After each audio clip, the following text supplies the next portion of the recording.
Well, tonight, you're about to see a discovery for the 21st century that may be a big leap forward, awakening the power of the body's immune system. For 10 months, we've been inside an experimental therapy at Duke University.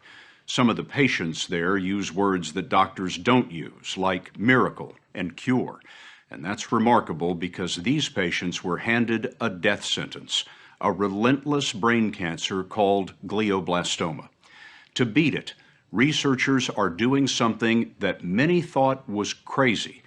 They're infecting the tumors with polio, the virus that has crippled and killed for centuries. In just a moment, polio will be dripped into the brain of 58-year-old Nancy Justice. Tumor, back of her skull, near the top. Duke's chief of neurosurgery, Dr. John Sampson, used 3D MRIs to plot his course. He tacked between the lime green strands that connect to every vital function in her body, and he brought the catheter to the center of the lethal mass. It's just like a sniper's bullet. If it doesn't go to the right place, it's not going to hit the target. And it's not only important to get it to the right place, but also to make sure that it doesn't go to the wrong places, doesn't cause any harm to the patient. It doesn't travel throughout the brain. It won't travel too far throughout the brain because it's a relatively big molecule, and the brain's a tight space, so it's limited in how far it can travel. Grohmeyer re-engineered the polio virus by removing a key genetic sequence.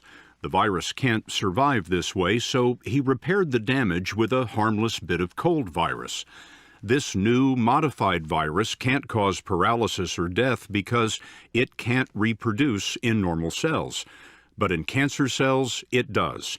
And in the process of replicating, it releases toxins that poison the cell.